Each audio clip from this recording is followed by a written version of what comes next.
नमस्कार। Online classes में सबका स्वागत है। हम बीए सेकेंड ईयर में सेकेंड पेपर चेतना का संस्कार कर रहे थे, जिसमें निबंध श्रद्धा और भक्ति के बारे में पढ़ रहे थे। उसमें हमने श्रद्धा के बारे में बताया, प्रेम के बारे में बताया। आज हम भक्ति का स्वरूप के बारे में पढ़ेंगे। श्रद्धा और प्रेम के योग का नाम भक्ति है। श्रद्धा और प्रेम, जहाँ पर श्रद्धा और प्रेम दोनों हों, जब दोनों मिलते हैं तो उसे भक्ति का नाम दिया जाता है। जब पूज्य भाव की वृद्धि के साथ श्रद्धेय के सामीप्य लाभ की प्रवृत्ति हो, उसके सत्ता के कई रूपों के साक्षात्कार की अभिलाषा हो, तब हृदय में भक्ति का प्रादुर्भाव होता है। यानी जिसके प्रति हम श्रद्धा करते हैं, श्रद्धा करने पर उस पर धीरे धीरे हमें प्रेम होने लगता है, और प्रेम होकर उसके अनेक रूपों को देखना चाहते हैं। यानी कि वो जिस प्रकार जो कार्य कर रहा है, उन कार्यों को अनेक रूपों से देखना चाहते हैं, और अनेक रूपों को भी हम अपने आप में अच्छा महसूस करना चाहते हैं, तो उसे हम भक्ति कहते हैं। उसी सत्ता के कई रूप साक्षात्कार की अभिलाषा हो, तब हृदय में भक्ति का प्रादुर्भाव होता है।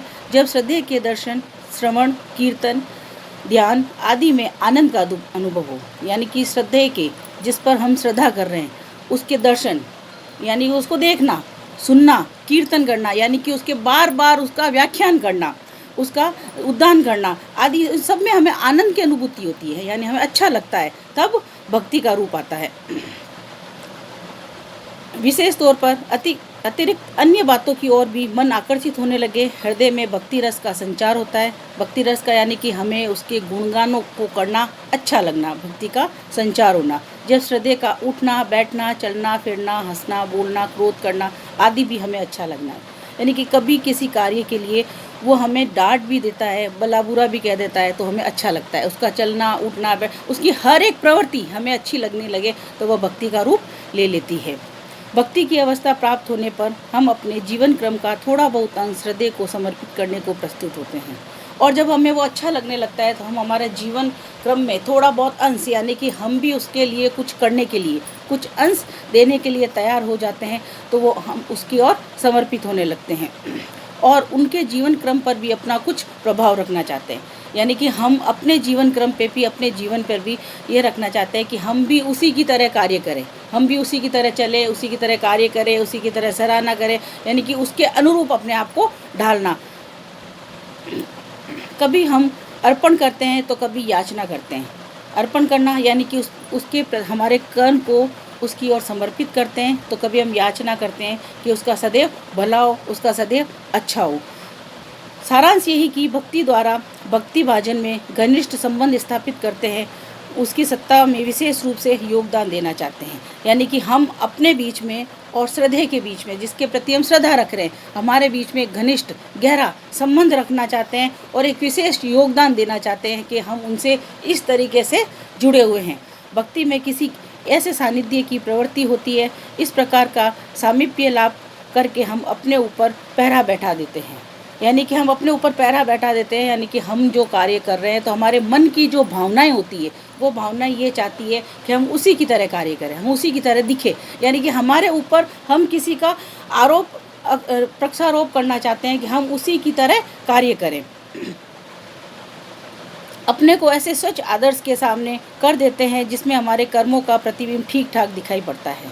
यानी कि हम उनको अपना क्या मान रहे हैं, प्रतिबिंब, दर्पण के जिस तरह से दर्पण के सामने हम खड़े रहते हैं, वो हूबहू हमारी शक्ल दिखती है, उसी प्रकार हम हमारे कार्य में भी उनका प्रतिबिंब को देखना चाहते हैं। भक्ति के लिए दैन्य अर्थात दूसरे के महत्व के साथ अपने लघुत्व की भावना होनी चाहिए।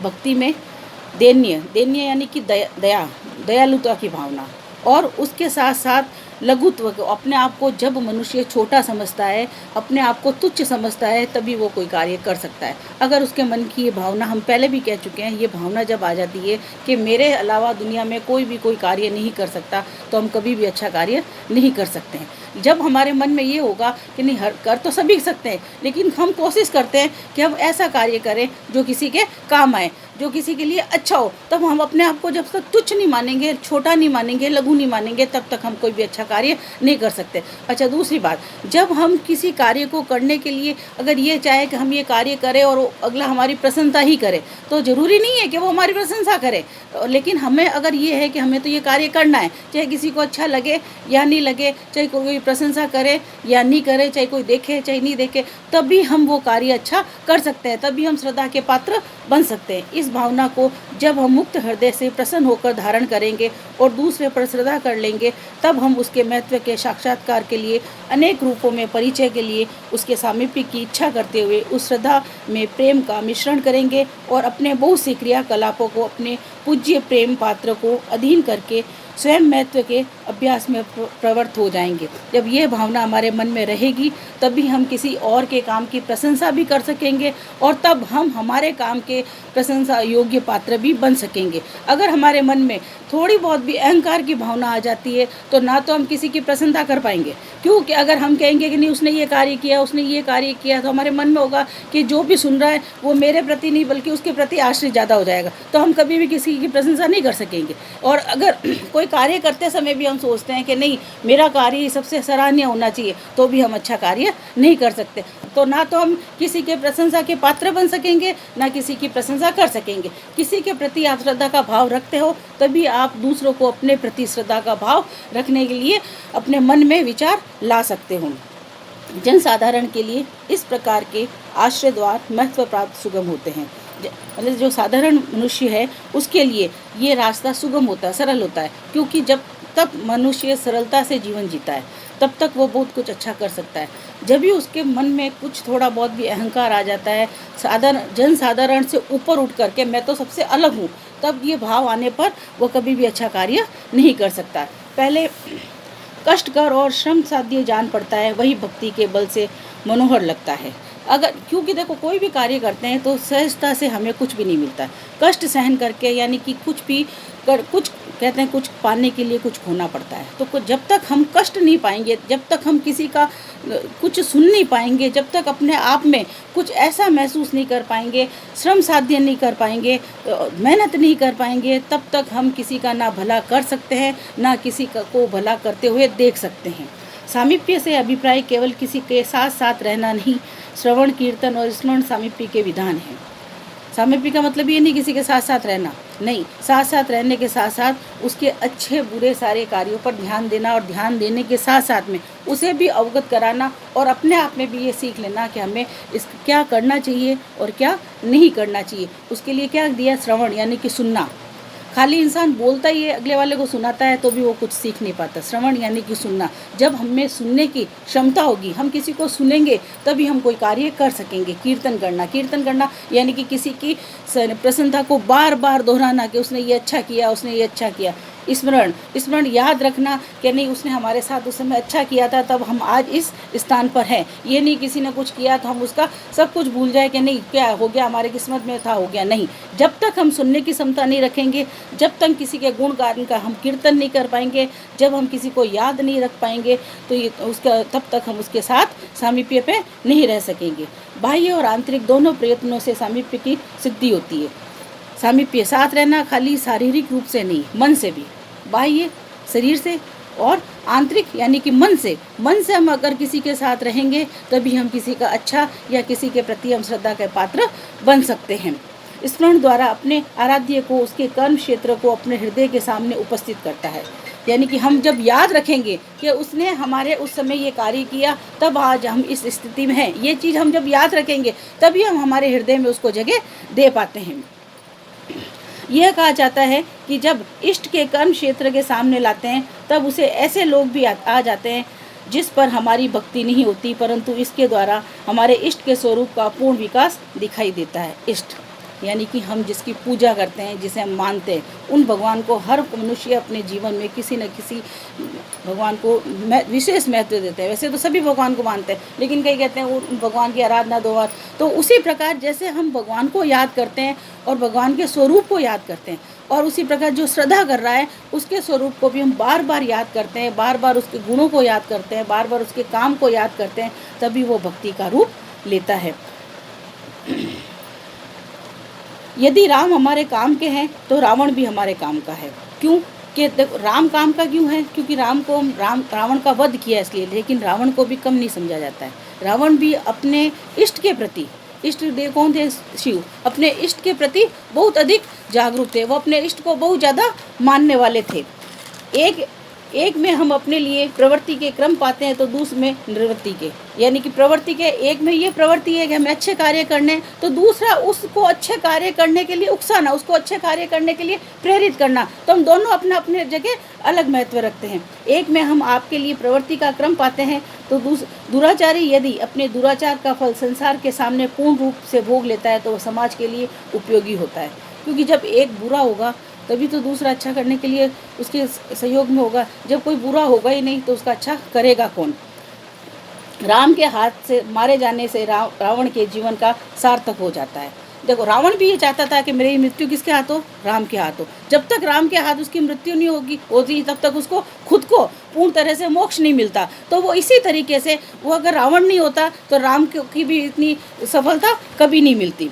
दुराचारियों के जीवन का सामाजिक उपयोग करने के लिए संसार में धर्म की मर्यादा स्थापित करने के लिए कृष्ण ने अर्जुन को युद्ध में प्रवृत्त किया। क्योंकि अगर कृष्ण नहीं होते तो अर्जुन कभी भी युद्ध नहीं करता। क्योंकि कृष्ण ने ही अर्जुन को ये बताया कि चाहे सगे संबंधी हो, लेकिन अगर अच्छे कार्य के लिए आप अगर किसी का सहयोग कर रहे हो, आप अगर किसी को मार रहे हो, आप किसी को गलत कर रहे हो तो आपके लिए वो गलत नहीं है। अगर वो आपका सगा संबंधी है और आपके प्रति वो गलत कर रहा है और आप उसके प्रति आवाज़ नहीं उठा रहे हो तो आप खुद गलत हो।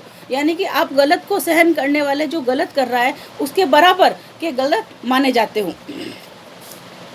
यदि कहीं पाप है, अन्याय है, अत्याचार है तो उसका परिणाम प्रस्तुत करना, संसार के समक्ष रखना लोक रक्षा का कार्य है। अगर कहीं आप बुरा होते देख रहे हो और बुरा होते देख के हमारा क्या जा रहा है, हमारे ये थोड़ी कुछ लग रहा है, हमें थोड़ी कुछ कर रहा है, तो नहीं, आप जो देख रहे हो तो आप भी उसके बराबर उतना ही भागीदार हो जितना वो पाप कर रहा है, जितना वो गलत कार्य कर रहा है। तो इसलिए लोक रक्षक का मतलब है कि आप अगर कोई बुरा देख रहे हो तो उस बुरे के प्रति उसे रोको। आपका ये दायित्व बनता है कि उस बुरे कार्य को आप रोको, तभी आप अच्छे बन सकते हो। मनुष्य ईश्वर का अंश है और उसमें अन्य प्राणियों की अपेक्षा अंशी का अधिक अंश है। मनुष्य क्या है? ईश्वर का ही अंश है, ईश्वर का ही एक रूप है और उसी अंश के भांति आपको कार्य करना चाहिए। विश्व विधान अंशी का नृत्य क्रिया है, अतः स्थिति रक्षा विधान की जो बातें हम में हैं उनका अभाव अभी सर्व अवश्य ही है। हम अपनी स्थिति रक्षा संबंधी भावों को परमावस्था तक पहुँचा ही परमात्मा का दर्शन करते हैं। यानी कि हम जब ऐसी अवस्था तक पहुंचते हैं कि हम अपना ही नहीं बल्कि और किसी का भी बुरा होते नहीं देखते हैं, तभी हम परम अवस्था तक पहुंच पाते हैं, ऊपरी अवस्था तक पहुंच पाते हैं। जब तक हम हमारा ही स्वार्थ देखेंगे, हमारी ही भलाई देखेंगे, अगर हमारा अच्छा हो रहा है और किसी का बुरा हो रहा है तो हम उसको होने दे रहे हैं, तो हम परम अवस्था तक कभी भी नहीं पहुँच पाएंगे।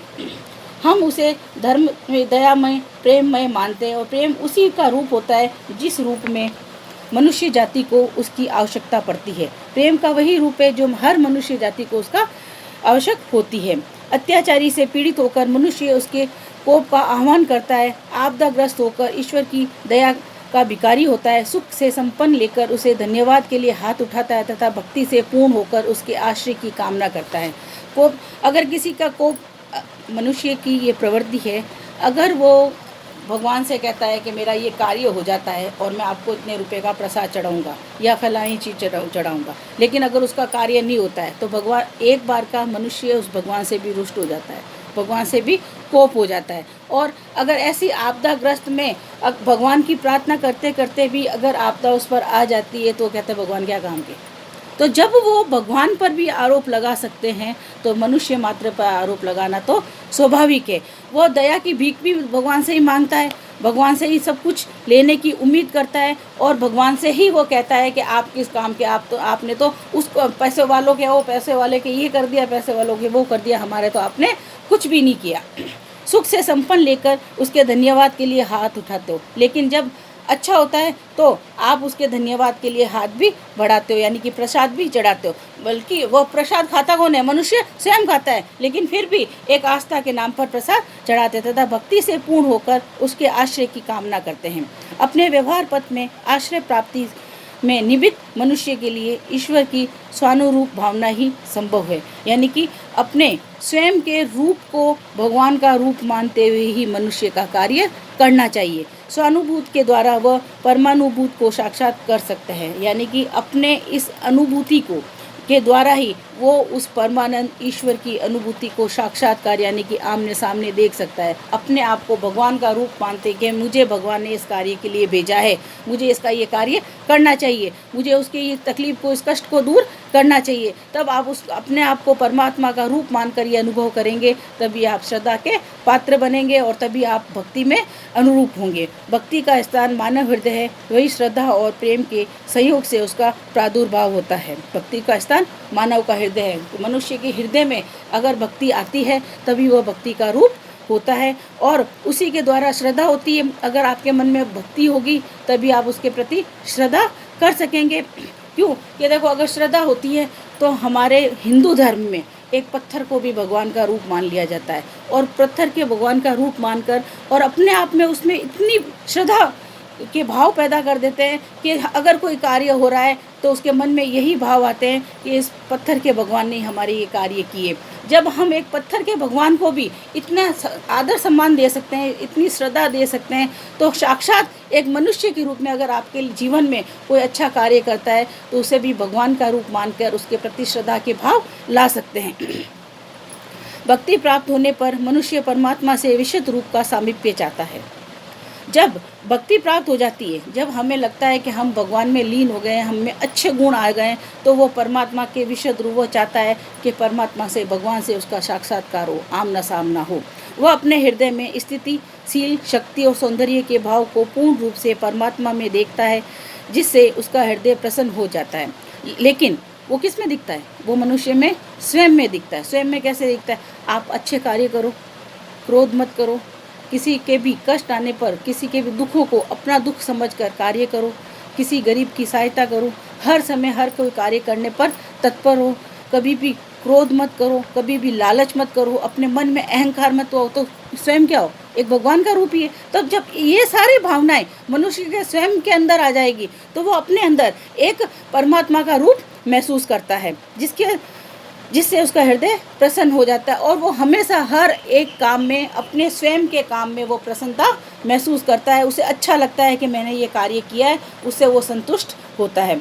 उसके धर्म पद पर आनंद से जगमगा उठता है। रामकृष्ण जैसे अवतार में परमात्मा के विशेष कला देख एक हिंदू के हृदय की सभी शुभ आनंद वृत्तियाँ उसकी ओर दौड़ पड़ती हैं। क्यों कि देखो, हमारे भारतीय संस्कृति में राम और कृष्ण को जो मानव अवतार दिखाया गया है वो इसी रूप में दिखाया गया है कि एक राम को एक मर्यादा पुरुषोत्तम के रूप में दिखाया गया। एक मनुष्य होकर भी वह इतनी सहनशीलता रख सकते हैं, तो यानी कि आप भी मनुष्य रूप में हो तो वो सारी प्रवृत्तियां रख सकते हो जो राम के रूप में दिखाई गई है। दूसरा, जो कृष्ण के रूप में जो सभी अटखेलियाँ करते हुए भी अपने जीवन यापन करते हैं और ये जीवन में यश की प्राप्ति करते हैं। यानी कि आप जरूरी नहीं है कि एक साधारण जीवन जी के, एकदम सीधा साधा जीवन जी कर यश की प्राप्ति कर सकते हो। नहीं, आप अपने जीवन में वो सारी अटखेलियाँ करके, वो सारी बदमाशियाँ करके, वो सारे सुख लूट कर भी अपने आप में संतुष्टि, अपने आप में यश की प्राप्ति कर सकते हो। उसके प्रेम और श्रद्धा को अवलंब मिल जाता है अपने आराध्य के सामीप्य का आनंद लेने के लिए। कभी वह अनेक अलौकिक रूप सौंदर्य की कामना करता है। अलौकिक रूप जो इस लोकानी दूसरे लोग यानी कि ईश्वर के प्रति जब हम अपने आप में ऐसा रूप लाने की कोशिश करते हैं तो अपने आप में वो अलौकिक रूप की कामना करने लग जाता है कि मेरे देखो, कुछ देर के लिए अगर हम कुछ ऐसा सीरियल भी देखते हैं, रामलीला है, महाभारत है या कृष्ण की कुछ है, तो ऐसे देखते हैं, शिव आराधना है, तो हमारे मन में क्या आता है कि हाँ, हमने भी ऐसा किया, हम भी ऐसे हो जाते हैं। कुछ समय के लिए हम अपने आप में वह मान बैठते हैं तो हम में वो अलौकिक रूप आने लगता है। कभी उसकी बाल लीला के विनोद को प्राप्त करते हैं, कभी उसके निर्मल चरित्र का गान करते हैं, कभी सिर झुकाकर वंदना करते हैं, तथा जब जी में आता है तो प्रेम भरा उल्हाना भी दे देते हैं। कैसे हम भगवान के आगे दुखी होते हैं तो रो भी लेते हैं, हाथ भी जोड़ लेते हैं, प्रसन्न होते हैं तो हंस भी लेते हैं, धन्यवाद भी दे देते हैं, सब तरीके की मतलब हमारी जो अच्छाई बुराई भगवान के आगे समर्पित कर देते हैं। तो और जब कभी भी उनके सामने होते हैं तो अनायास ही हमारा सिर वंदना के लिए झुक जाता है तथा जब भी जी में आता है प्रेम भरा उलाहना भी दे देते हैं। हम कई बार कह देते हैं क्या भगवान सबके काम करते हैं, क्या मेरा ये काम नहीं हो सकता था, क्या दुनिया में सबके ये होता है, क्या ये मेरा नहीं हो सकता, तो हम उलाहना भी आराम से भगवान को दे देते हैं। तो उसी प्रकार मनुष्य को अपने जीवन में भी उसी तरीके का होना चाहिए कि जैसे हम भगवान के आगे अपने आप को हर तरह से हर परिस्थिति में समर्पित कर देते हैं, उसी प्रकार कोई मनुष्य हमारे आगे हर परिस्थिति में हम पर समर्पित हो सके, हमें हर अपनी परिस्थिति को बता सके और हम उसकी हर एक परिस्थिति को सुन सके, सुनने के पश्चात उसकी मजाक न उड़ाकर और उस परिस्थिति से उसको बाहर निकालने का प्रयास कर सके। जब भी जी आता है तो ये भाव हृदय द्वारा अनुभव करके वह धर्म मार्ग की ओर प्रवृत्त हो जाता है। और जब हमारा मन इस तरीके का हो जाता है कि क्यों ना हम भी हर किसी के इस तरह के करने योग्य हो, तो हमारा मन अपने आप धर्म मार्ग की ओर चलने लगता है, यानी कि हमारा जीवन धर्म की ओर चलने लगता है और हमारी धीरे धीरे प्रवृत्तियाँ बदलने लगती है। रामलीला कृष्ण लीला सामीप्य सिद्धि के विधान है। इसी सामर्थ्य की कामना करते हुए रसकान ने कहा है, मानुष हो वरस गुना बसो संग गोकुल के गाँव। मतलब अगर मेरा जीवन भी है तो कैसा होना चाहिए, कृष्ण की तरह होना चाहिए। रामलीला द्वारा लोग अपने पूज्य देव के आदर्श मानव लीला का माधुर्य देखते हैं। रामलीला में वो अपने आदर्श की छोटी छोटी क्रियाएं देखते हैं, बालपन देखते हैं। इसी प्रकार कृष्ण लीला का भी जीवन से आनंद लेते हैं, साथ ही धर्म रक्षा के अलौकिक बल का विकास देखते हैं। और धीरे धीरे जैसे जैसे वो बड़े होते हैं तो वो अलौकिक रूप यानी कि भगवान के अनेक रूपों को भी देखते हैं। हिंदू जाति इन्हीं के भक्ति बल से इतना प्रतिकूल अवस्था के बीच का अपना स्वतंत्र अस्तित्व बचाती चली आई है। और इन्हीं के कारण आज जो मनुष्य में कुछ भी अगर स्वाभाविक रूप से या अस्वाभाविक रूप से जो अच्छाई या बुराई बची है तो वो किस कारण बची है, हमारी संस्कृति के कारण, हमारे जो धार्मिक ग्रंथ है उनके कारण। क्यों कि हमारे धार्मिक ग्रंथों में ये बताया गया है कि कृष्ण और राम दोनों एक मनुष्य होते हुए भी उन्होंने अपने जीवन को किस तरह से यापन किया। हमारे यहाँ उपदेशक ईश्वर के अवतार नहीं माने गए, अपने जीवन द्वारा कर्म सौंदर्य संगठित करने वाले अवतार कहे गए। हमारे यहाँ उपदेश देने वाले नहीं, जैसे बुद्ध ने उपदेश दिया सिर्फ, लेकिन अब उनके जीवन के बारे में नहीं बताया। लेकिन नहीं, वहाँ साक्षात मनुष्य का रूप लेकर जीवन यापन करना बताया गया है। वे हमें दूर से रास्ता नहीं दिखाते, वरना हमारे रास्ते पर चलकर हमें उस ओर खींचते हैं। क्योंकि हमारे भगवान ने भी हमको दूर से उपदेश नहीं दिया, रास्ता नहीं बताया कि इस पथ पर चलो, ये करो वो करो तो अब आपका भला होगा। नहीं, हम जैसे जीवन जीकर, मनुष्य जीवन जीकर हमें बताया, उसी प्रकार हमें हमारा जीवन जीना चाहिए। जो उनके स्वरूप को मोहित न हो, निसंदेह जड़ है, जनता के संपूर्ण जीवन को स्पर्श करने वाले क्षत्रिय धर्म है। क्षत्रिय धर्म को इसी व्यापकता के कारण हमारे मुख्य अवतार रामकृष्ण क्षत्रिय है। क्षत्रिय धर्म का संबंध लोक रक्षा से है, यानी कि उन्होंने एक क्षत्रिय जीवन जीकर यह बताया कि क्षत्रिय जीवन क्या है, लोक रक्षा। क्षत्रिय जीवन क्या है कि हमेशा हर किसी की भलाई करते रहना। कर्म सौंदर्य की योजना क्षत्रिय जीवन के सभी रूपों में संभव है, जैसे शक्ति के साथ समा, वैभव के साथ विनय, पराक्रम के साथ रूप माधुर्य, तेज के साथ कोमलता, सुख के साथ प्रादर्श्य कातरता, प्रताप के साथ कठिन धर्म, अवलंबन और कर्म सौंदर्य। यानी कि हम सुंदरता के साथ तेज भी ला सकते हैं। जरूरी नहीं है कि हम सुंदर है और हम क्रोध करेंगे तो हमारा जो सुंदरता है वो नष्ट हो जाएगी। नहीं, सुंदरता के साथ क्रोध लाना भी मनुष्य के लिए आवश्यक है। कोमल है तो आपको कठोर बनना भी आवश्यक है। सुख के साथ आपको दुख, राम है, राम चाहते तो राज्य कर सकते थे, लेकिन नहीं, वन में रहकर उन्होंने कष्ट भोगा, तो उसके साथ उनको कष्ट भोगना भी आवश्यक है। धर्म पथ पर चलना, के धर्म पथ पर चलते हुए भी आप अच्छे कार्य कर सकते हो, यानी कि अनुशासन में रहते हुए भी आप अपने जीवन यापन कर सकते हो।